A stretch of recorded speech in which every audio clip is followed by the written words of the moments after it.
Bonjour et bienvenue à l'Institut des Libertés pour notre petit rendez-vous hebdomadaire.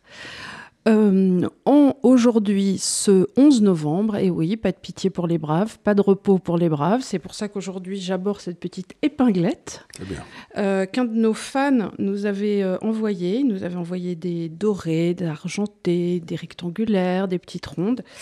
Et voilà, je les trouve très jolies, donc je suis contente de la porter aujourd'hui. Donc ça, c'est le premier point.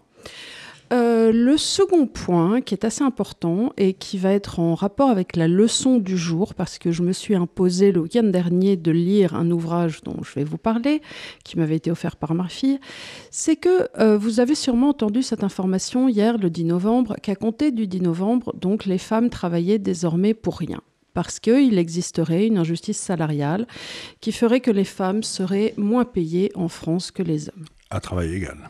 À travail égal, bien sûr. Alors, de la même façon, ça tombe assez bien sur le sujet du jour, mais c'est un énorme bouteillon, c'est complètement faux. En fait, il y a en mesure de salariale ce qu'on appelle le Row Gap, qui est l'écart salarial qui compare tous les salaires sans ajustement, et l'écart salarial ajusté, qui est le Control Gap, qui compare des profils identiques.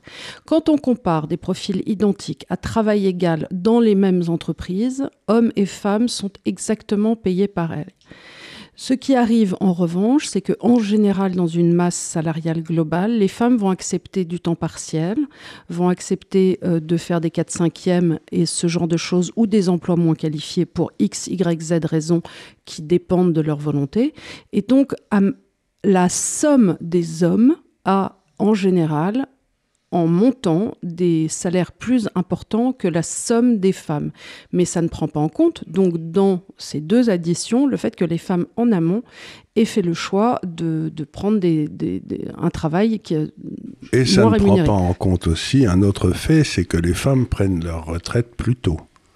Donc si on ajuste le salaire des femmes pour le travail, pour le fait qu'elles prennent leur retraite plus tôt, mais par exemple, si tu me dis que le 10 novembre, c'est... Mais comme en général, elles travaillent, je crois qu'elles prennent leur retraite 3 ou 4 ans plus tôt. Mais si tu ajustes du 10 novembre au 31 décembre pour les 30 ans de travail et le fait qu'elles aient travaillé que 27 ans, j'imagine, elles sont payées pareil, puisqu'elles sont payées, elles peuvent s'arrêter de travailler plus tôt. Donc tout ça, ça fait partie de ces espèces de mythes sociaux, si vous voulez, qui vous font penser, qui visent à vous faire penser que la société est profondément injuste et qu'il faut que quelqu'un s'occupe de la rendre juste. Voilà, alors comme vous le savez, nous avons à cœur de remettre un petit peu les petits plats dans les grands et de faire en sorte les pendules à l'heure et distribuer des paquets de baffes quand il est temps de le faire.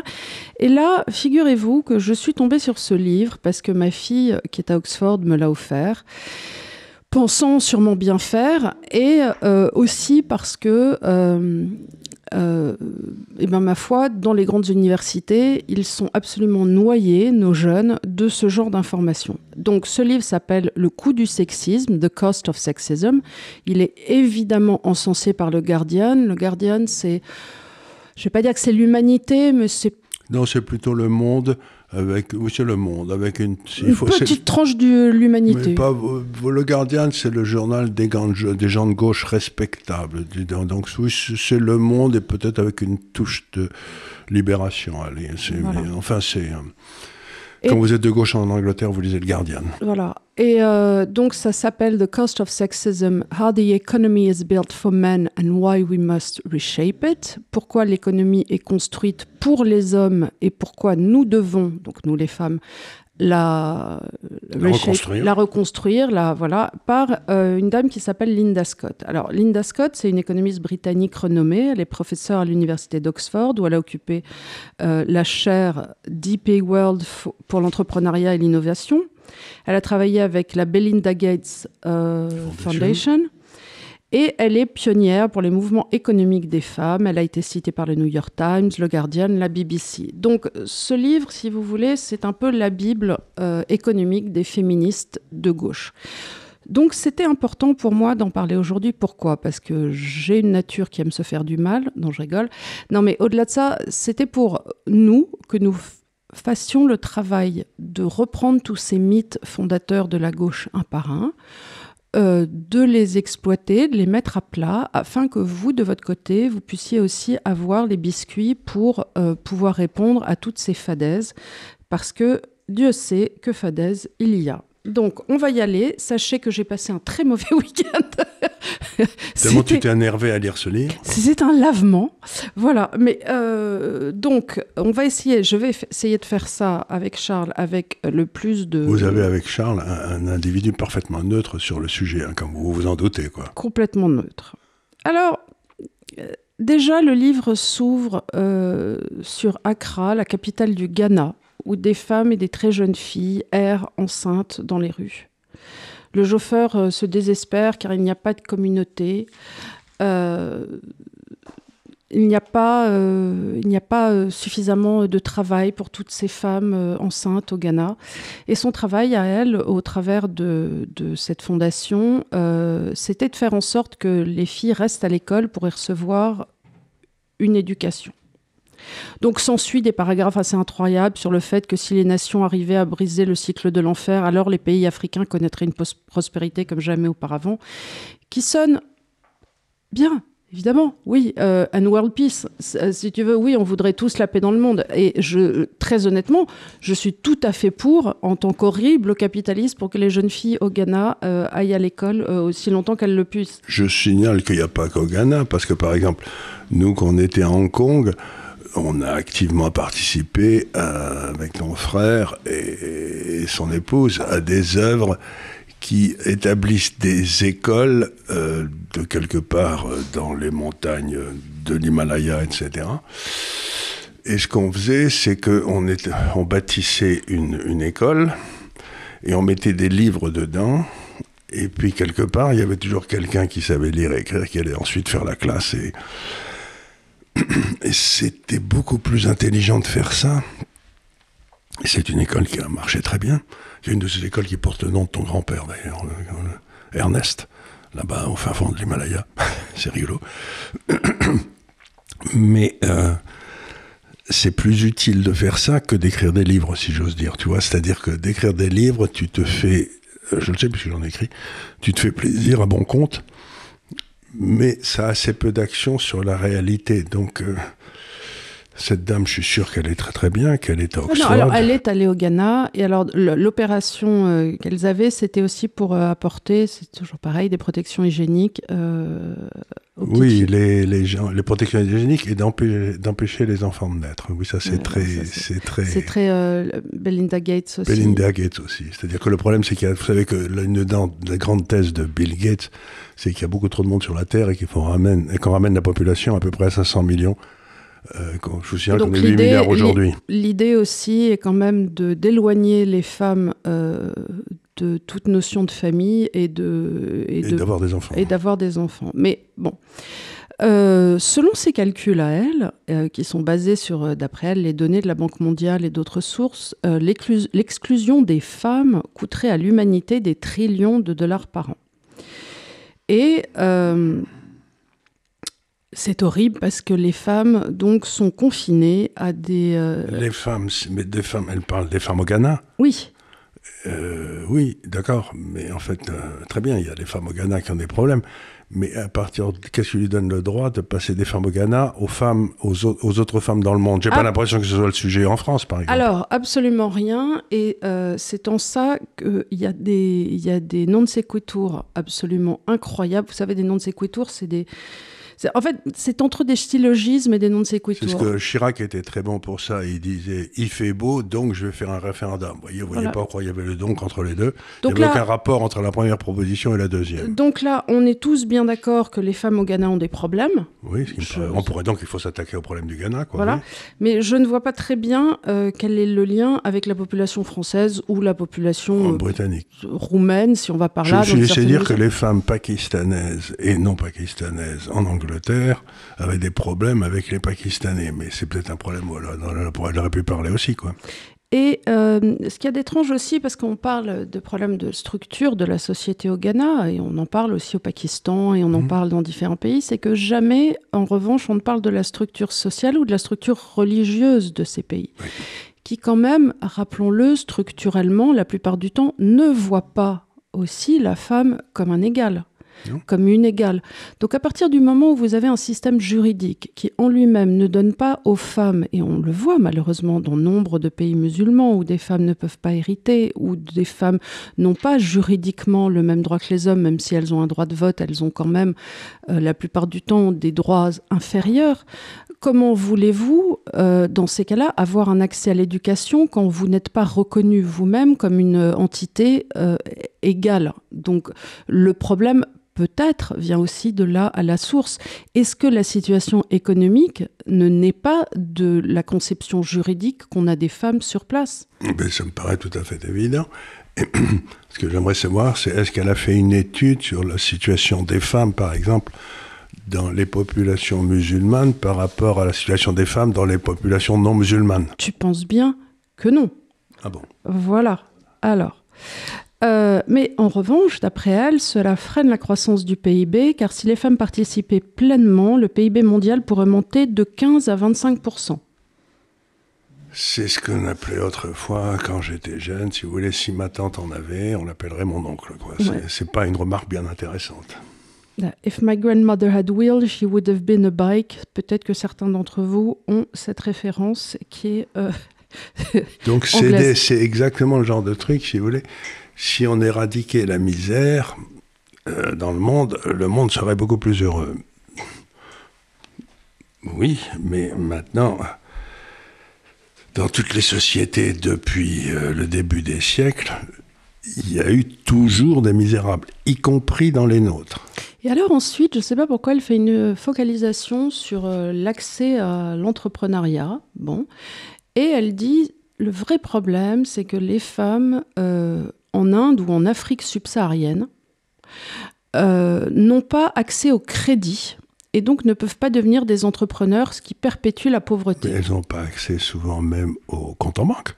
Ce que je veux dire, c'est que les femmes ne sont pas juridiquement, dans ces pays-là, amenées, d'ailleurs en France, jusqu'aux années 45-50, je crois que les femmes n'avaient pas droit à un compte en banque.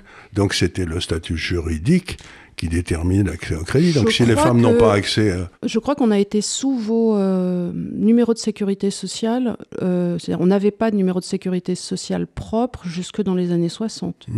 Ça me paraît non, un mais peu tard. Quand tu travaillais, parce que je sais que Frédéric, la maman de Nico, de mon beau-frère, n'avait pas de numéro de sécu propre quand elle a commencé à travailler. Il y avait certaines professions en France, par exemple, si tu étais femme d'officier, tu n'avais pas le droit de travailler. C'était tout, quoi. Donc, ma chère mère, elle aurait voulu travailler, qu'elle ne pouvait pas, parce qu'elle était femme d'officier. Alors qu'il lui restait plein de temps libre avec 5 enfants. Elle lisait des magazines de luxe. Elle lisait des magazines tout le temps. Non, mais cette espèce de truc de dire... ce qu'elle dit, c'est qu'elle dit si la société était comme la société autour d'Oxford, il y aurait beaucoup moins de problèmes. Oui, ça me paraît une idée intéressante, mais c'est à la limite du colonialisme. C'est-à-dire que tu envoies des troupes, tu fais une société comme Oxford, et puis tu te fais virer quelques années après parce qu'ils n'en veulent pas. Donc il y a aussi ce truc, si tu veux, cette espèce d'idée que nos sociétés sont terriblement supérieures aux leurs. Il y a aussi une autre idée sous-jacente qui m'a beaucoup irritée et qui est très de gauche, cela dit, c'est que quelque part la croissance naîtrait simplement du travail. Ouais. Encore une fois, la création de richesse, la création de valeur ne naît pas simplement du travail. Elle arrive du travail et elle arrive de la rencontre avec le capital. Or, là, quand elle dit de façon assez aléatoire, comme ça, oui, ces pauvres femmes n'ont pas accès au crédit. Mais évidemment, parce que ce sont des pays, encore une fois, peut-être aussi à cause de la religion musulmane, qui n'ont pas cette notion d'approfondissement du capital. Et quand vous ne permettez pas le prêt usuraire, quand vous n'avez pas de mise en place de structures bancaires, quand vous n'avez pas les structures capitalistiques sous-jacentes, vous n'aurez pas d'approfondissement du capital et donc vous n'aurez pas d'accès au crédit, hommes comme femmes. Et donc vous allez avoir des sociétés qui vont rester relativement agraires parce que l'approfondissement du capital, c'est ce qui vous permet d'avoir ensuite de créer des usines, de créer sur un temps long. et d'avoir des gains de productivité. Et la seule chose qui fait des gains de productivité, qui fait des gains de pouvoir d'achat, c'est si la valeur de votre travail monte avec le temps. Donc, comme tu l'as fort bien dit, il y a des religions qui interdisent littéralement le prêt à intérêt. À partir du moment où toute la religion musulmane interdit le prêt usuraire. Et l'Église... Pas le prêt usuraire, parce que usuraire, c'est une notion péjorative. Oui. Le prêt à intérêt, c'est-à-dire qu'on ne peut pas prendre en compte la valeur du temps. Alors, je t'arrête. Ils considèrent que tout prêt est usuraire. Donc, de toute façon, ça va être pour eux le prêt usuraire. Tout prêt à intérêt est usuraire pour eux. Tout à fait. Et ce qui est une notion, il y a des prêts usuraires. Et l'Église, pendant longtemps, a dit l'usure, quelle qu'elle soit... Mais c'était l'usure. Donc l'usure, l'Église laissait des gens comme les Lombards ou les Juifs ou oui, mais alors, tu comprends, il y a une subjectivité. De toute façon, un prêt, à partir du moment où il est rémunéré, on peut le qualifier d'usuraire. Où est-ce que tu mets ta en principe, c'est le marché qui détermine. Et les jésuites de Salamanque, etc., ont commencé à parler du prêt à intérêt avec beaucoup moins négatifs, mais cette notion que l'argent ne doit pas travailler, tu peux pas gagner de l'argent avec de l'argent, est une notion qui empêche complètement tout développement. Parce que ça t'interdit de faire rentrer le temps dans le calcul économique. Et on a fait une émission sur ça que vous retrouverez, qui s'appelle Le prix du temps. À partir de ce livre d'un Anglais formidable qui s'appelle The Price of Time. The Price of Time, oui. Et qui vous explique ça très bien, sans vouloir me vanter. Alors, dans le chapitre 2, elle nous explique, donc elle reprend toutes les données de Big Data et fait un lien entre la croissance du PIB et l'éducation secondaire chez les femmes. Et ça, c'est quelque chose qui est vrai. Plus les femmes sont éduquées, plus il y a de croissance, etc. Et ça, c'est vrai. Mais encore une fois, si vous prenez les statistiques des Nations Unies, qu'elle n'a pas dû utiliser, c'est dans les pays musulmans que les femmes sont moins éduquées. Donc, on a un problème, là encore, sociologique. Alors, ensuite, c'est assez intéressant. Alors là, elle prend des données qui viennent de pays occidentaux et elle fait une étude à partir du UCLA où elle dit c'est très dommage, il n'y a pas assez de femmes qui prennent le chemin de la finance. Alors, je ne suis pas très sûre de ces données parce que moi, j'ai l'impression qu'il y en a quand même pas mal, mais bon, soit.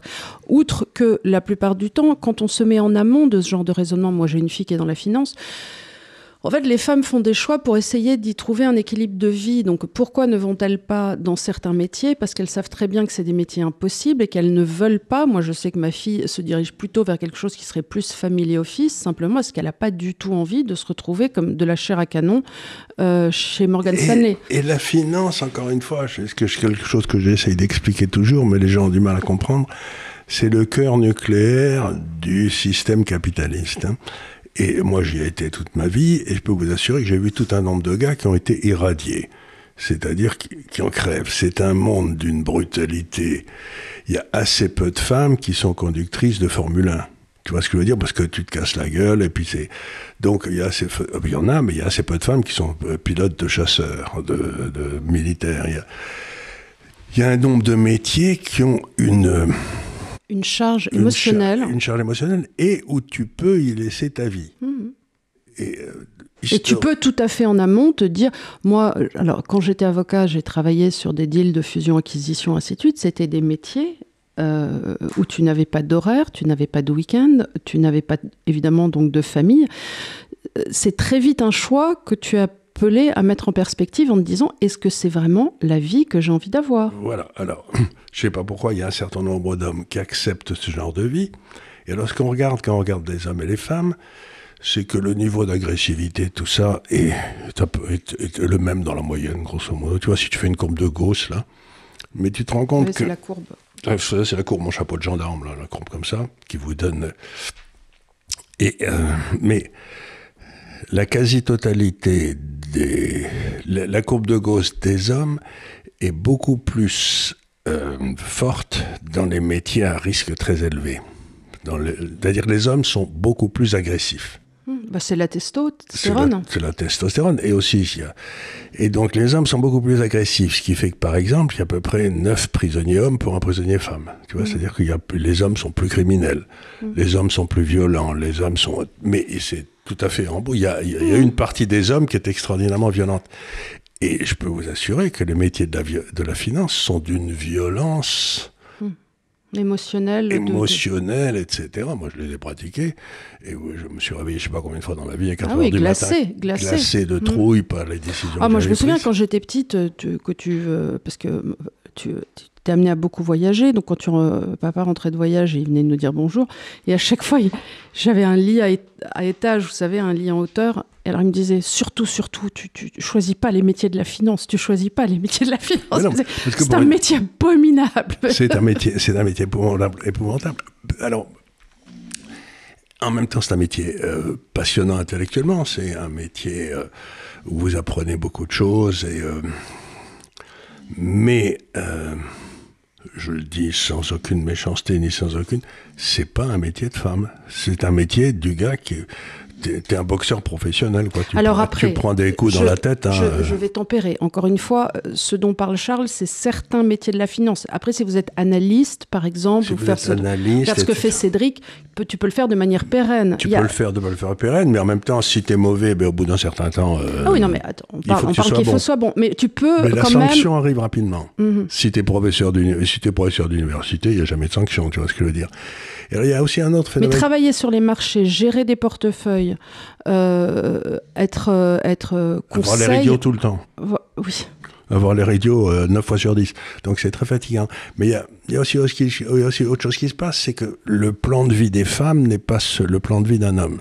Je m'explique, c'est-à-dire que par exemple, il y a Juppé qui avait mis un numerus clausus sur les médecins parce qu'il y allait avoir trop de médecins. C'était il y a 20 ans ou 30 ans. Bon, c'était une imbécilité. Alors, et aujourd'hui, il y a une pénurie de médecins totale. On va chercher des médecins roumains ou des médecins algériens. Pourquoi ? Parce que les femmes ont passé les concours. Donc on s'est dit, elles seront médecins pendant les 40 ans qui viennent. Mais en fait, au bout de 20 ans, pour des raisons familiales, elles décident d'aller vers soit elles arrêtent, soit elles deviennent radiologues. Mais on a besoin... Mais radiologues, mais encore ça va. Mais elles peuvent aussi aller vers la médecine sociale, la médecine d'entreprise, etc., où elles travaillent de 9 à 5. Et donc, automatiquement, on se retrouve avec une pénurie de médecins qui sont dans la campagne qui étaient disponibles corps et âme, taillables à merci et corveillables à merci. Il n'y en a plus.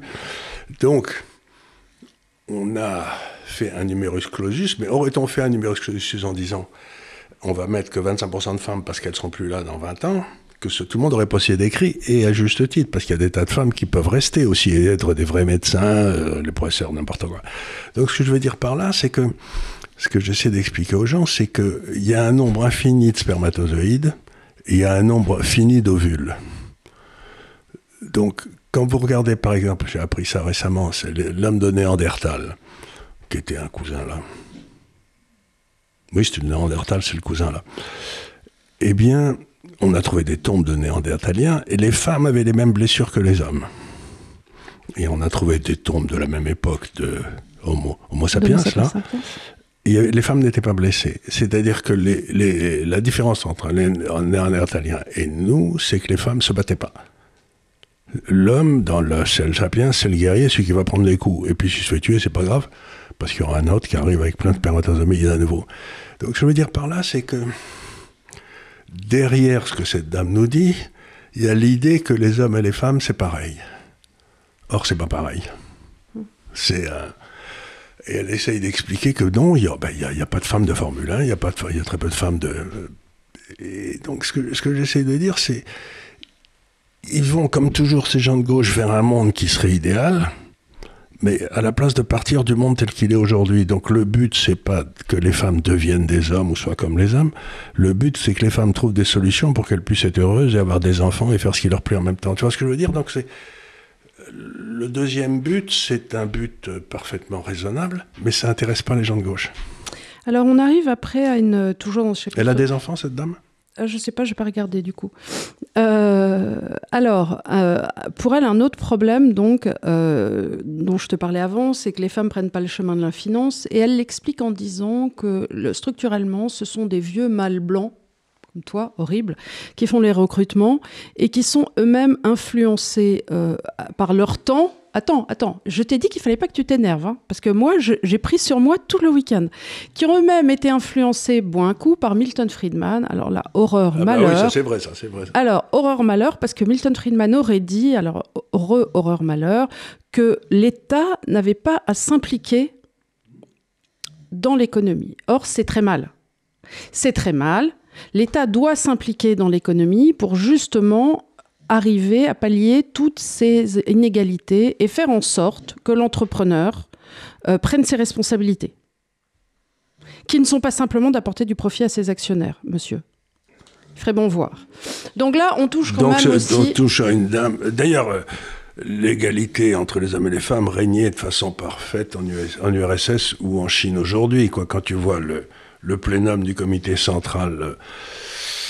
avec Brejnev et tout, tu cherchais désespérément une femme, et puis aujourd'hui, si tu veux, on t'en met une ou deux pour faire bonne figure, mais donc l'idée que l'État amènerait à une solution où les femmes seraient à égalité, ça fait plutôt rigoler, parce que les sociétés socialistes ont été machistes à un point qui dépassait l'entendement, quoi. Et donc, on retrouve aussi l'idée que ces sociétés machistes ont été poussées via les mathématiques, donc les sciences dures, parce que les femmes auraient montré moins de capacité.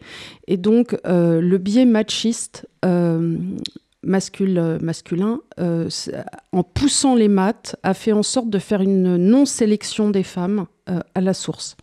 Oui, ça, c'est l'idée. C'est une idée qui traîne partout. Mais aujourd'hui, du coup, si tu veux, 65%... Par exemple, dans les universités, il y a 65% de femmes. Et ce qui m'amène à deux remarques.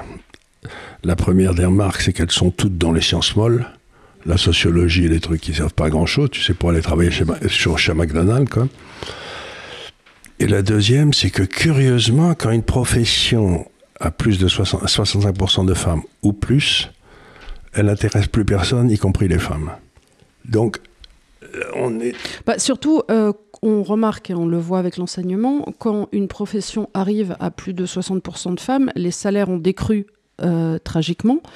On le voit dans l'éducation aussi. Le prestige de la dite profession aussi. C'est horrible, mais moi je dis juste qu'on voit. Regardez l'éducation nationale aujourd'hui, ça n'est plus prestigieux. Dans le temps, là je regardais un extrait de... Moi j'avais des profs de maths quand j'étais au lycée d'Auch qui avaient fait normal sup maths. Je t'assure que c'était des cadors, et c'était pas Auch, c'était pas Stanislas. Non. C'était donc... Ça parle bien dans le bousin. Il y a vraiment quelque chose de très curieux là-dedans, c'est que, par exemple, les femmes aussi, qu'on le veuille ou non, elles sont à peu près capables de se débrouiller toutes seules, faire des enfants, les élever à partir de 16 ans. Un garçon à 16 ans, c'est quand même un crétin pas possible, quoi. Je confirme. Et c'est à partir de 25 ans, donc l'esprit de l'homme met beaucoup plus de temps à se stabiliser, hein. C'est pas du tout la même chose. Donc tout ça, c'est des vieilles rengaines qui traînent depuis 50 ans et dont on a prouvé qu'elles ne marchaient pas. Mais c'est ça que je trouve toujours fascinant avec la gauche, c'est qu'ils nous amènent toujours des solutions qui ne marchent pas, mais ils disent c'est parce qu'on n'a pas assez essayé. Vous savez, ça me rappelle toujours... On n'a pas assez éduqué. Rappelons que l'homme de gauche, malgré tout, l'homme avec un grand H, a toujours dans cette idée qu'on va former un homme nouveau.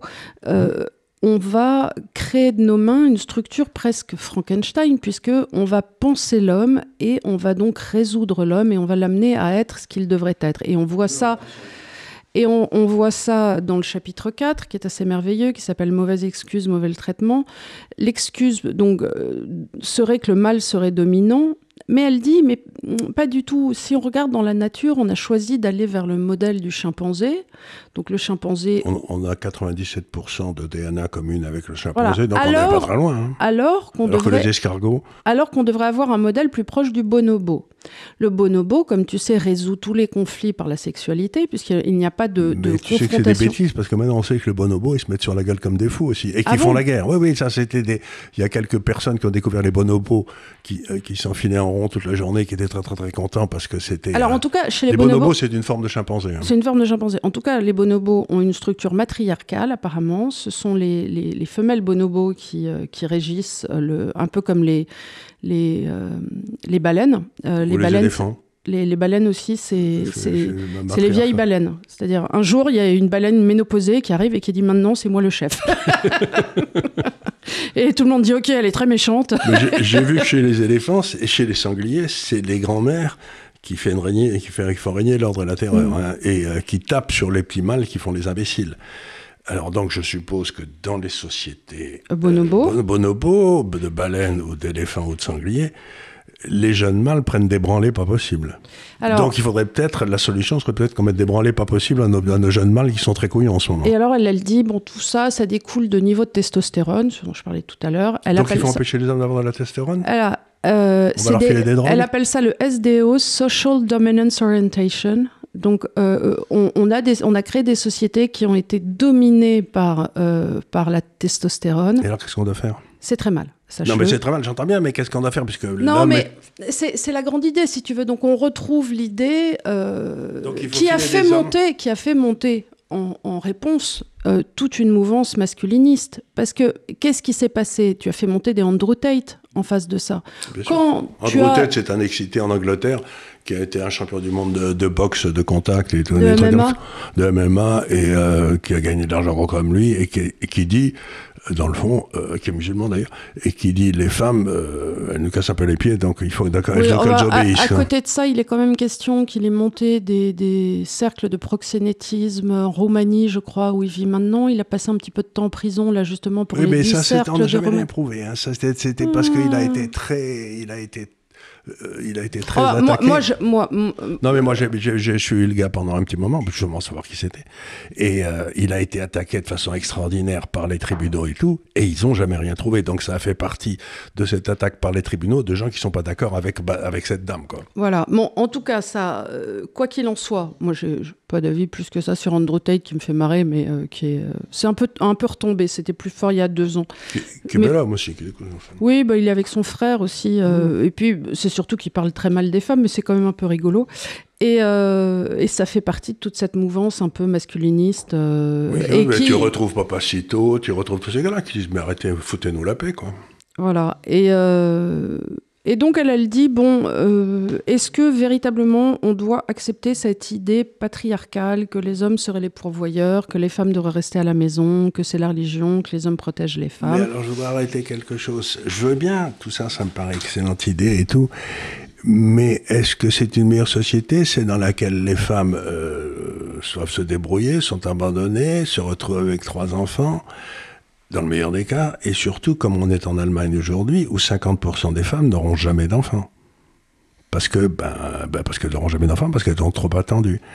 Donc, quelque part, il est possible que la situation actuelle ne soit pas agréable du tout, mais la situation alternative pour les femmes, c'est de se retrouver à 40 ans, quand le téléphone ne sonne plus, avec 50 ans de solitude devant elles. Pas de famille, pas d'enfants, pas de futur. Et donc, ce qu'elle propose est une société qui est bien pire pour les femmes et pour la race humaine, parce que ça veut dire que la population italienne, par exemple, va baisser de moitié dans les 30 ans qui viennent. Il y aura moitié moins d'Italiens, il y aura moitié moins d'Allemands, il y aura moitié moins d'Espagnols. C'est ça tout à fait en accord avec les théories de Bill Gates et de Madame Gates, là, qu'il faut que la population diminue parce qu'on est trop nombreux. Mais... Ce qui déjà va être le cas quand tu regardes... Mais ça s'écroule partout, à cause de ces femmes. Ouais. À cause de ces femmes, c'est le résultat direct de l'action de ces femmes qui ont convaincu les femmes qu'être une femme, c'était... Les femmes, c'est quand même les seules qui peuvent donner la vie, quoi. Et personne n'a rien compris à la vie. Il n'y a pas un scientifique qui peut expliquer pourquoi la vie existe. Donc je trouve ça curieux que on est une partie, la moitié de l'humanité qui peut donner la vie, et puis qu'on lui dise non, ça c'est pas bien du tout, il faut que vous alliez au bureau tous les jours pour faire de la comptabilité. Oui, mais si tu veux, ça me pose toujours la question suivante, c'est que tu te dis, bon, alors, ok, tu vas au bureau tous les jours pour gagner un salaire de misère, pas très intéressant parce qu'aujourd'hui les salaires sont relativement plafonnés. Mais donc, c'est pas ça, c'est comme les femmes sont nues, le prix du salaire a baissé de façon extraordinaire, puisque d'un seul coup, il y avait que les hommes qui bossaient, donc puis les femmes sont arrivées, elles étaient très compétentes. Donc les salaires ont baissé, et donc maintenant le pauvre homme, si j'ose dire, il peut même plus nourrir sa famille, parce qu'il a une telle concurrence du travail féminin. Ça paraît tout ce que je vais dire, mais c'est que le pouvoir d'achat a commencé à stagner à partir du moment où les femmes sont rentrées dans le boulot. Donc je ne dis pas que c'est bien ou c'est mal, mais c'est une réalité. Et donc pour celles qui choisissent d'avoir des enfants quand même, c'est un peu la double peine, parce que tu dois les faire élever par... Tu es obligé d'aller travailler ? Oui, et tu dois les faire élever du coup par Par une Philippine, par une Philippine, dans le meilleur des cas. dans le meilleur des cas, et tu te tues à essayer de voir tes enfants le week-end où tu Et es on te complètement pique la crevé. moitié du pognon, au moins en impôts. Bien sûr, bien évidemment, monsieur. Et tu n'as aucune crèche, Tu aucune... peux pas déduire de ce que tu gagnes, par exemple, la personne que tu mets à la maison pour s'occuper de tes enfants. Tu peux en déduire une partie, mais de toute façon, le delta est tellement... En fait, t'as tellement peu de marge qu'en réalité, ça te fait une vie de misère avec des enfants, tu sais pas trop comment tu les éduques. Mais bon, voilà, ça c'est vraiment Et le... du coup, quelque part, les statistiques Le grand du Danemark, mensonge qu'on a fait la bourgeoisie. Oui, mais aussi, tu vois, au Danemark, du coup, le QI des enfants baisse. Bah, Parce bien qu'ils sont évidemment. plus élevés par leur mère, ils sont élevés Par une nanny philippine qui est gentille, mais tu n'éduques pas un enfant qui n'est pas le tien de la même façon que le tien. Tu ne mets pas le même... voilà, c'est juste humain. On retrouve l'ensemble de ces mensonges qu'on a servis aux femmes et qui se retrouvent quand même aujourd'hui dans une société qui est complètement démantelée, quoi. Et alors après, on a en chapitre 5 un truc assez intéressant, c'est-à-dire, je t'ai dit que parfois, les liens logiques étaient un peu indigents, et là j'en tiens un, c'est qu'elle dit dans le chapitre 5, la véritable solution, c'est l'accès au crédit. Alors déjà, premièrement, tout le monde n'a pas vocation à être un entrepreneur, donc même dans la population masculine, on va avoir un delta qui va être de quoi Il y en a 1 sur 10 qui veut être entrepreneur, 2 sur 10, mais puis si tout va bien. Voilà, donc ça veut dire quoi? Accès au crédit, c'est-à-dire tout le monde va devoir ouvrir un magasin où tout le monde va devoir, enfin parce qu'entrepreneur, ça veut tout dire et rien dire, un restaurant, enfin quelque part c'est de l'entreprise aussi. Et surtout, donc... à ce moment-là, tu y passes ta vie, donc tu peux encore avoir moins d'enfants. Bah oui, bien sûr. Et alors là, elle dit, vous comprenez, le grand problème, c'est que les femmes n'ont pas accès au crédit. Mais chez nous, elles ont accès à tout ce qu'elles veulent. Alors oui, mais alors c'est toujours pareil, elle prend des chiffres du Nigeria ou du Bangladesh.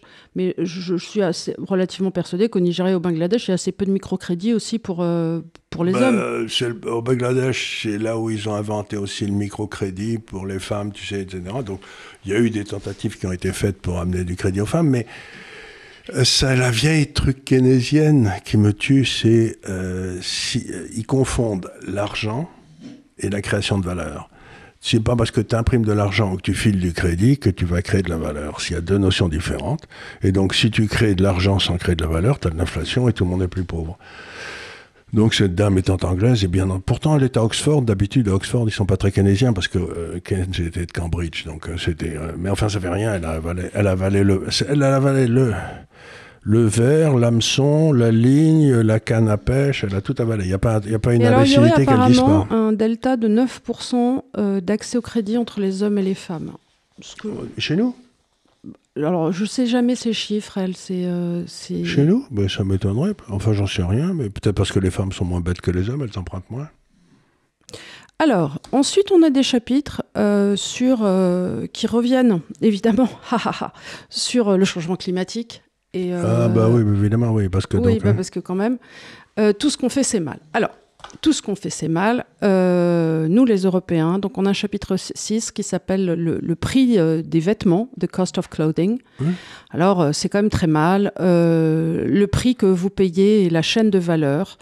Alors, l'ouvrier touche 0,04 pour l'ouvrier et pour que nous, on achète un t-shirt à 29 €.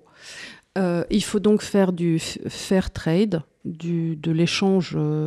comment ça s'appelle en français ? De l'échange... on appelle ça pas équivalent, l'échange... Équitable. Voilà, il faut faire un échange équitable, il faut qu'il y ait de la transparence et il faut mettre des quotas. Hein. En plus... il faut mettre des quotas. Mais oui. Bah oui, monsieur. Ah oui, parce qu'on a déjà vu en chapitre 2, je te rappelle, que l'État devait intervenir lourdement et qu'il fallait aller contre Milton Friedman qui disait qu'il ne fallait pas intervenir. Oui, donc l'État doit s'occuper de tout ça, de mettre des quotas. Sachant que 80% des ouvriers dans le textile sont des femmes, il y a 60 millions... 60 millions, ça me paraît peu de femmes dans le monde. Enfin, bref, toujours est-il. Donc, à partir du moment où ces ouvriers exploités sont des femmes, il y a aussi une exploitation de la femme au travers de l'industrie du vêtement. Oui, mais si tu veux, donc Shine exploite des femmes. Oui, mais en même temps, si tu veux, on ne peut pas avoir quelque chose et son contraire. Si elle veut que les femmes travaillent, il faut aussi qu'elles soient payées. Est-ce que tu le vois, le gouvernement mondial arriver? Ah oui, je le vois, mais m'expliquer qu'on va faire des quotas, mais je peux... Et alors ça, cette dame, ce qu'il y a de merveilleux, c'est que ce qu'on peut lui dire, c'est s'il y a des quotas, ça va être administré par des fonctionnaires. Enfin, des gens de l'État, oui. pas des gens. Donc, la première des choses que devront faire donc les fournisseurs de vêtements, c'est d'acheter les fonctionnaires. Surtout dans ces pays-là. Donc ça permettra à cette dame de vivre noblement, parce que comme elle sera la chef des quotas, c'est elle qui touchera toute la corruption. Plus il y a de quotas dans un pays, plus il y a de corruption, parce que plus ça devient facile d'acheter... il est plus facile d'acheter le fonctionnaire que de faire de meilleurs vêtements, tu vois. Ce que je veux dire, ça coûte moins cher, quoi. Donc c'est d'une bêtise, ça dépasse l'entendement. Mais c'est beaucoup de wishful thinking et beaucoup de liens logiques donc, elle est pour qui sont vraiment indigents. Mais ce qui est extraordinaire, c'est que ça a été un succès mondial. Ne m'en parle pas. J'ai lu dans la même semaine donc, ce livre, Le coût du sexisme, et par hasard du calendrier, puisque tu recevais Mathieu Bock-Côté la semaine dernière, le livre de Mathieu Bock-Côté. Et j'étais absolument sidérée de devoir dire, mais le delta de pensée entre les deux, c'est-à-dire que l'âge, qui a été un livre qui a été vendu à des millions d'exemplaires, qui a été le best-seller de Science Book Prize, les top 2020 du Financial Times, c'est d'une indigence intellectuelle avec des raccourcis, mais incroyable, et j'avais le petit bijou de Mathieu Bock-Côté à côté qui reprend l'histoire économique. Et qui source tout. Qui source tout. Là, elle vous dit, d'après une étude de la Banque mondiale, mais bon, attendez, je voudrais avoir quelle étude de la Banque mondiale, il faudrait qu'il y ait la référence en bas, le numéro, quand ça a été publié. Elle vous dit, d'après une étude de la Banque mondiale... Non, mais le pire, c'est qu'elle a ses propres chiffres. Aussi. C'est ça. Donc, mais si elle donne ces chiffres, deviennent-ils... Ça me rappelle les études de ce crétin de Piketty, là, qui découvrait la rentabilité du capital au Moyen-Âge, qui avait des chiffres sur la rentabilité du capital au Moyen-Âge, alors que la comptabilité en partie double n'existait pas, donc personne ne peut calculer. Mais il avait des chiffres quand même, donc il les avait fait à la main, et il en tirait des conclusions. Donc, Monsieur Zuckman a été refusé de Harvard parce que c'est... Il avait manipulé. Parce que c'était un peu trop inventif. Un peu trop inventif. Il avait inventé des chiffres pour prouver ces trucs. Alors, une autre inégalité aussi mondiale, c'est que... les hommes courent plus vite que les femmes. Non, c'est que le poids du care, le poids de l'intendance d'autrui, de s'occuper d'autrui... oui, les femmes adorent s'occuper des autres. Retombe sur les femmes. Donc les femmes s'occupent forcément des enfants, donc ce poids... Et des vieux. Et des vieux. Et je trouve ça de mieux en mieux, moi. Et ça, pour elles, c'est une taxe invisible. Le temps que passent les femmes à garder leur enfant, c'est un impôt sur leur carrière. C'est ce qu'elle appelle the motherhood penalty. Donc, il ne faut pas avoir d'enfant. C'est une taxe, un impôt sur la femme. Je vais dire quelque chose, parce que je connais un peu la Suède, comme je voulais vous souvent dire. La Suède, c'est le pays qui a été le plus loin dans toutes ces imbécilités. Hein. Ils ont fait tout pour que les enfants, les garçons, les filles aient les mêmes trucs, etc. Et donc c'est le pays qui a de loin le plus avancé. Donc c'est l'Antigone, si j'ose dire. C'est vraiment la Suède. Et qu'est-ce qu'on trouve en Suède ?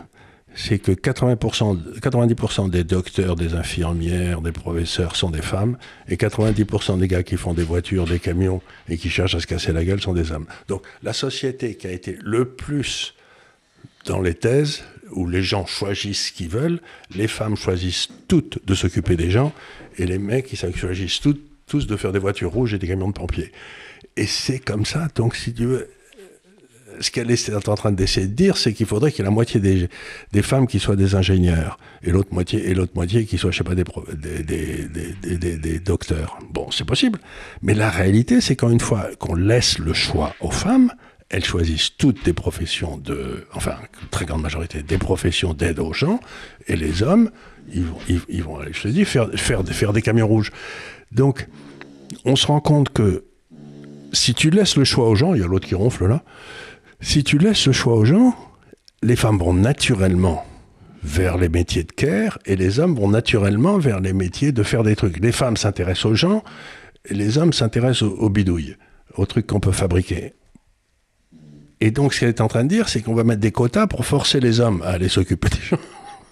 et les femmes à faire des bidouilles. Et ça va rendre tout le monde malheureux. Mais ça va rendre tout le monde Si c'est malheureux. pas ta nature. C'est pas de la nature. Si c'est pas de la nature profonde, donc cette femme refuse la spécificité des hommes et des femmes, quoi. Et foncièrement, peut-être, la liberté de choix. Mais c'est complètement la liberté de choix.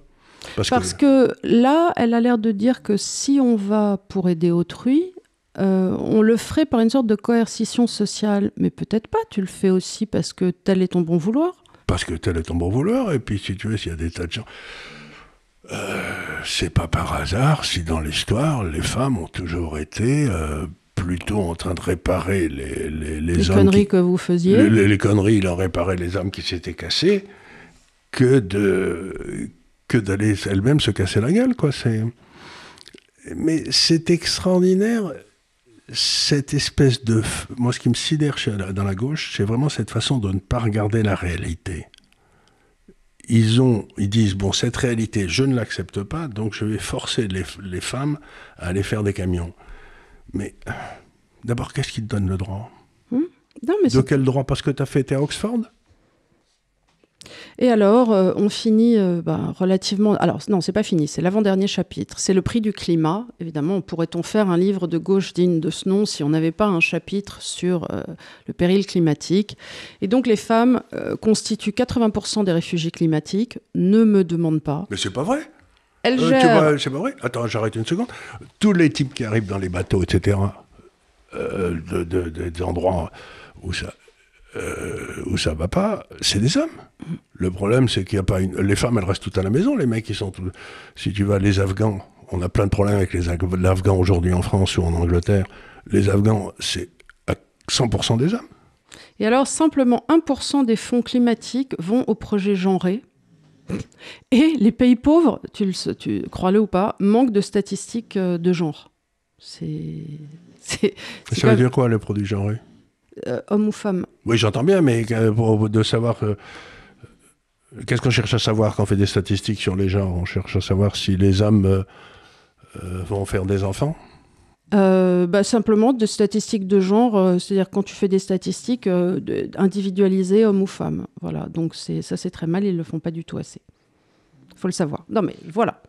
Alors revenons sur véritablement quel est le prix du sexisme. Ça, c'est la conclusion. La conclusion. Prouver que l'égalité économique des femmes n'est pas simplement un rêve féministe. Il faut faire quoi ? Il faut, pour l'auteur, donc je rappelle Linda Scott, réformer les lois. Il faut une stricte égalité bancaire, une stricte égalité dans l'héritage et une stricte égalité dans le divorce. Je pense qu'on va penser ça à la religion musulmane. Cette dame, elle va se faire tuer par les musulmans parce que c'est complètement antinomique avec le Coran, ce qu'elle dit là. C'est pas haram. Non mais c'est pas haram du tout. C'est pas haram du tout. Ce qu'elle dit. C'est pas haram du tout. Et je propose... L'inégalité de l'homme et de la femme reçoit moins, c'est comme ça. Elle n'a pas le droit de divorcer, mais par contre, le mari peut la virer quand il veut. Elle peut pas avoir plusieurs maris, mais toi, tu peux avoir plusieurs femmes. Donc, je crois qu'il va falloir qu'elle aille expliquer elle-même à une partie de l'humanité qu'elle prenne son bâton de pèlerin et qu'elle aille vivre, je sais pas, en Afghanistan, et qu'elle prêche ça. Sa durée de vie va être assez brève. Hein. Les catholiques ont aucun problème avec l'égalité bancaire ou l'égalité devant l'héritage dans nos systèmes juridiques, même de droit canonique. L'égalité devant l'héritage, avec ce que fait le gouvernement français, on l'aura déjà, on n'aura pas d'héritage, donc ils vont tout nous piquer. Mais enfin, ça c'est autre chose, ça. Peut-être c'est une solution d'ailleurs. Mais si nous piquent tout, il n'y a plus d'inégalité entre les hommes et les femmes. Je suis persuadée qu'en droit canonique, si tu reviens au temps ancien, on devait avoir une relative... Parce que les femmes n'étaient pas maltraitées, contrairement à ce qu'on dit au Moyen-Âge. L'égalité Ça dépendait des régions, si tu veux. Par exemple, si tu étais en Champagne... En Aquitaine, c'était pas... Si tu étais en Champagne, celle qui était plutôt orientée droit romain, c'était pas terrible pour les femmes. Mais celle qui était plutôt orientée droit coutumier, c'est-à-dire plutôt vers l'est de la France et tout, là, c'était pareil. Mais... C'était une époque où on n'avait pas encore connu les bienfaits de la centralisation révolutionnaire. Quoi. Il effraie mon poisson. Toujours pareil. Alors, aussi, il faudrait avoir accès au microcrédit. Il faut de la fintech genrée et des prêts mobiles. Voilà. Donc, surtout, il faut qu'il y ait un fléchage. Alors, un fléchage, c'est ça. Donc, ce qu'elle est en train de nous dire, c'est que... encore une fois, je vais revenir à quelques réalités profondes, mais... Dans un pays, il y a un stock d'épargne. Ce stock d'épargne, c'est les petites fourmis qui épargnent, voilà. Puis tu as de l'autre côté des entrepreneurs qui sont des fous, qui ont une bonne chance de se casser la gueule. Il y en a 8 sur 10 qui vont se casser la gueule. Et au milieu, tu as un système financier, le cœur nucléaire du système, qui transforme cette épargne en investissement productif. Tu vois, c'est comme ça que ça se passe. Donc ce que cette dame nous dit, et donc la seule façon de le faire rationnel, c'est que la rentabilité du capital en moyenne du pôle des entrepreneurs là soit supérieure au coût à ce que tu vas payer les pauvres là, plus le coût du système de fonctionnement au milieu. Tu vois, c'est-à-dire qu'il faut que les entreprises gagnent en tout 10% de savings. Il y en a 2 qui seront pris par les gars qui mutualisent le risque au milieu, et puis 6 qui iront là-bas, ce qui permettra au système d'être en gain. Tu vois, donc il y a trois trucs qui s'entrebriquent. Très bien. Mais alors si tu dis aux femmes maintenant, on va faire un système féminin où les femmes auront accès à du capital à 4% alors que les hommes auront accès à 8%, tu vas devoir baisser terriblement la rentabilité de l'épargne qui est là. Et si tu baisses terriblement la rentabilité de l'épargne qui est là, la quantité d'épargne va baisser. Et si la quantité d'épargne baisse, le taux de croissance va s'écrouler. Donc ce qu'elle dit est complètement imbécile. La seule façon, c'est que les femmes qui sont compétentes gagnent du 10% comme les entrepreneurs masculins, et puis tout le reste, c'est n'importe quoi. Alors attends, parce qu'après on arrive à un truc, alors là je n'ai pas compris. Elle dit il faut des crèches universelles, subventionnées, qui coûteraient $7 par jour. Mais je voudrais juste dire qu'au Bangladesh, $7 par jour, c'est le PIB mondial. Donc je n'ai pas vraiment compris. Bon, et grâce à ça, grâce au fait que les femmes pourront mettre les enfants dans des crèches universelles, voilà, ça universelle, ça veut dire quoi? Il faut qu'il y en ait partout, dans tous les pays, universels, mondial. Dans le monde, il faut qu'on ait des crèches subventionnées. Hein, bon. Mais si j'ose dire, des crèches subventionnées, universelles, ça pique au stock d'épargne, non? Do not ask me. Je te dis. C'est-à-dire que ça veut dire que quelque part la consommation, on va devoir payer ces gens. Bah, évidemment. Et donc il va falloir augmenter les impôts. Et en général, sur qui on va augmenter les impôts? Comment tu vas dire au Ghana, les gars, faites des crèches universelles subventionnées? On revient au point, le gouvernement mondial. En plus, si j'ose dire, au Ghana, j'ai connu quelques-uns de ces pays. Le Ghana, je ne connais pas, mais. Enfin, pour le Bangladesh. Pour le Bangladesh ou l'Égypte, etc. En principe, la crèche, c'était la grand-mère. Tu vois ce que je veux dire? C'est que c'était la grand-mère qui s'occupait des morpions. Non, et puis moi, j'ai vu les Philippines, ce qui se passe, c'est que les jeunes Philippines, elles font des enfants, elles partent à l'étranger, et c'est la grand-mère qui élève les enfants, quoi. C'est toujours. Et puis donc, je sais pas si c'est bien ou si c'est mal, mais c'est. Et puis ça traîne dans la rue. Mais c'était élevé, c'est loin par le village. Par le village. Tout le monde sait que t'as ton fils qui est en train de faire le con près de la rivière, des lieux de remontée, et ainsi de suite. Enfin, t'as quand même un. C'est une espèce de monde aseptisé, monstrueux. Et alors, les enfants, ils vont être élevés par des. Par quoi? Par des gardiennes de crèche? Alors, il faut aussi des quotas. Évidemment. Il y a toujours des quotas. Oui, ça, c'est quotas. Pour pouvoir être corrompu, il faut des quotas. Dans les CA et en politique, avec minimum 40% de femmes.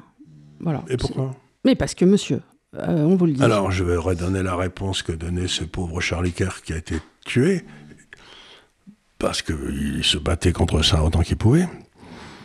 Il disait, si on met des quotas, par exemple, et si on met un quota pour les chirurgiens, il doit y avoir 40% de chirurgiens qui sont noirs. Bon, ou qui sont femmes. Ça n'a pas d'importance. À ce moment-là, toi, tu es là, tu dois te faire opérer. Et tu remets en cause? Tu te dis, si ça vous fait rien, est-ce que je pourrais me faire opérer par un homme plutôt que par une femme? C'est pas que je doute, mais en fait, elle est peut-être passée parce qu'elle faisait partie du quota et non pas parce qu'elle était compétente. Donc, si c'est pour me faire une opération du cœur, s'il faut se faire rien, je préférerais avoir un mec. Et quand il a dit ça, on lui a dit qu'il était raciste et sexiste. Mais il n'était pas raciste et sexiste, c'est-à-dire que la seule justification de métier extraordinairement difficile et dangereux, c'est d'avoir passé toutes les épreuves pour être capable de l'exercer. C'est pas parce que t'es né femme, ou que t'as la peau noire, ou que t'as la peau blanche, c'est complètement idiot. Donc ça amène à une série d'imbécilités, d'illogismes, Et on finit donc sur un feu d'artifice. Il faut faire évidemment des campagnes anti-harcèlement et des statistiques genrées obligatoires. Voilà, c'est quand même... voilà. Bon, et il faut aussi, alors ça je me souviens plus ce que c'est, mais peut-être tu vas savoir, l'éducation STEM, S-T-E-M pour filles. Je sais pas ce que c'est, mais il faut ça aussi. Voilà. J'ai aucune idée de ce que c'est. Voilà, c'est tout un truc. J'ai aucune idée de ce que c'est, mais je crains le pire. Et donc, en conclusion, si tu veux, c'est ce que je disais tout à l'heure, j'ai été quand même un peu abasourdie de... Que ça ait été dit il y a 40 ans, c'était idiot il y a 40 ans, mais avec 40 ans d'expérience, qu'on continue à dire des imbécilités comme ça... Et que ce soit vendu comme un best-seller... Et que ce soit vendu en Angleterre et aux États-Unis. C'est-à-dire que tous les gens qui ont acheté ce livre et qui l'ont aimé, on devrait leur interdire de voter, quoi. Pourtant, je suis partisan du vote. Et si tu veux, pour revenir à ce que je disais tout à l'heure, moi, ce qui m'a flabbergasted, voilà, c'est véritablement l'indigence structurelle du propos qui relève d'un mauvais article de Cosmopolitain des années 80, dans le wishful thinking, dont il faudrait Yaka Faucon, et avec des sources qui, ma foi, sont pas très tenues et absolument pas reliées à l'économie réelle. Et on te balance à la fois des choses de bien-pensance. Oui, évidemment. Est-ce qu'on pense qu'au Ghana, les petites filles devraient avoir accès à l'éducation? Bien évidemment. Est-ce que les femmes n'ont pas de protection périodique? Oui, aussi, c'est un scandale. Mais quel est le rapport? Et pourquoi tu me parles des règles tout à coup? Parce qu'encore une fois, on remet les entrailles des femmes au milieu, où on te parle du fait que... Plus, si tu veux, voilà, c'est ce que tu as dit dès le départ, c'est qu'il y a des civilisations, des religions pour lesquelles ce qu'elle dit... est une tartufferie. Et passible de la peine de mort. Oui. Parce qu'elle remet en cause ce qu'a dit le prophète. Donc, je sais pas, mais... c'est-à-dire qu'à partir du moment où on dit qu'il y a une libre disposition des peuples, enfin, faculté des peuples à disposer d'eux-mêmes, je ne vois pas, nous, en tant que colons, quelque part, pourquoi on irait dire aux gens au Ghana que notre façon de faire, c'est d'avoir des crèches universelles et qu'il faut absolument qu'ils y mettent tous leurs enfants. Et que leurs femmes soient à la libre disposition de leur corps. Si tu vas dire ça à un musulman, il va sauter partout. Et avec quelle autorité? Et avec quelle autorité? Toi, tu viens de l'extérieur des États-Unis, d'Angleterre, et tu vas aller au Ghana en disant, sous prétexte que je vous ai apporté des protections périodiques, maintenant je vais vous expliquer comment vous devez tenir vos foyers. Je sais pas, je me permets de douter. On a essayé, on n'a pas été bien reçus. On a été bien reçus au départ, au moins ça s'est imposé, puis après on s'est fait virer de partout. Donc il faut que ce soit fait. Du reste, il y a tout un tas de pays où Bill Gates n'a plus le droit d'aller avec ses vaccins. Absolument, Bill Gates, il est interdit d'aller en Inde, il est interdit d'aller en Afrique australe, il est interdit à peu près dans toute une série de pays parce qu'il a fait des faux vaccins pour rendre les filles stériles. Voilà. Enfin, il a vacciné des femmes en leur disant que c'était pour le typhus, le choléra et ainsi de suite, et en fait, il les a stérilisées. Plus ou moins. Donc c'est un truc... parce qu'il y avait trop de femmes. Trop de femmes qui faisaient des enfants, trop de natalité. Oui, mais si je peux me parler, celles qui font des enfants, c'est plutôt les femmes, non? Oui. Donc, si tu veux qu'il y ait moins d'enfants... tu sais qu'une journaliste de la BBC vient d'être virée cette semaine. Je suis tellement content. Non, je parle d'une autre qui a été virée parce qu'elle était en train de lire un prompteur et elle disait, le prompteur écrivait « People who have children ». Et donc elle reprend, elle dit « People who have children ». Yeah, so women who have children. Et on l'a virée. Ça prouve que... Alors, vous savez ce qui arrive à la BBC, je termine là-dessus parce que ça fait partie de ces gens qui font des bêtises. Ils ont fait un truc et ils se sont fait choper. Ils ont pris un discours de Trump dans lequel il disait on va tous aller au Capitole, etc. pour honorer nos... Et puis à la fin du discours, il disait qu'il fallait se révolter, se battre, etc. Ils ont pris les deux parties du discours, ils les ont mis l'un derrière l'autre pour donner l'impression qu'ils donnaient l'ordre à ses troupes de marcher sur la Capitole de façon violente. Ça a été repris. Le directeur général de la BBC et la patronne ont été virés tous les deux. Et il est question de supprimer maintenant la BBC et les avantages fiscaux qu'elle avait d'être payée par les impôts. parce que les gens en ont marre d'avoir ces radios avec les... Il y avait eu déjà du mou dans les voiles il y a 2-3 ans pour différentes raisons, et du reste, je crois que certaines subventions avaient déjà été coupées. Supprimées, et là maintenant, donc on se rend bien compte que les gens qui pensent comme ça, qui sont légion à la BBC, ont essayé d'organiser un coup d'État contre Trump, et là, Trump est en train de déclarer, je crois, $1 milliard à la BBC. Alors moi, tu vois, pourquoi... Ils ont été virés tous les deux. Ça me fait un plaisir parce que c'est ce qui devrait arriver à ce bon Cohen, à tous ces gars-là. Le Grand et ainsi de suite. Madame Malherbe, etc., qui sont des gars qui nous font croire que ce qu'ils pensent est la réalité de l'objectivité. C'est pas vrai du tout, c'est de la saloperie ce qu'ils pensent, et j'ai le droit de le dire, quoi, c'est tout. Et moi, pour la même raison, comme ma fille m'avait offert ce livre et qu'elle avait l'air de trouver ça important, je me suis dit, je vais le lire pour pouvoir débunker, comme on dit aujourd'hui, toutes ces fadaises et vous donner des petits biscuits pour que, sur tous ces points, vous ayez maille à partir et que vous puissiez répondre. Et je pense qu'aujourd'hui, on a réussi. On a réussi ça. Et le truc important de vous souvenir, c'est que dans les sociétés libres, les nôtres, comme la Suède, quand on laisse le choix aux hommes et aux femmes, ils choisissent pas ce que cette dame voudrait leur imposer. Donc d'un côté, vous avez la liberté, de l'autre côté, vous avez les sachants qui veulent vous vacciner, etc. Ne croyez jamais les chassants. Croyez votre propre instinct. Parce que pour moi, c'est essentiel. Voilà. Vive la liberté, Carraro.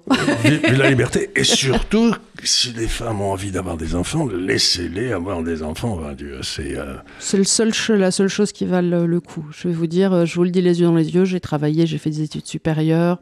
Et la seule chose qui vraiment valent le coup dans ma vie, c'est mes 2 filles. Et j'aurais... ton père. Et mon père, bien évidemment, Et ta mère, d'ailleurs. Voilà, non, mais la famille, c'est la seule chose qui valent le coup. Et c'est la famille, la structure de la famille. Et j'aurais vraiment, moi, je le pense, pour moi, mais ça n'est pas vrai pour tout le monde, mais je le conçois, mais pour moi, j'aurais eu l'impression de rater ma vie. Mes filles sont le plus grand bonheur de ma vie, vraiment, c'est tous les jours, voilà. Et avec mon chien, bien évidemment. Le chien, oui, mais lui, d'ailleurs, je signale qu'il a commencé à aller vers la porte parce qu'on arrive, c'est le moment de on sort. Mais écoutez, merci beaucoup de nous avoir suivis. Posez vos questions en dessous si vous en avez. Et on va essayer de faire une émission aussi dans le futur sur laquelle je vais travailler aussi avec Emmanuel. C'est sur la peur. Oui. Parce que j'en ai marre de cette société où les gens cherchent à vous faire peur tout le temps et vous expliquer que c'est pas bien, que c'est pas... il faut débunker la peur. Ça m'énerve. Voilà. Crier de joie. Allez, on vous dit à la semaine prochaine. Merci beaucoup. Au revoir.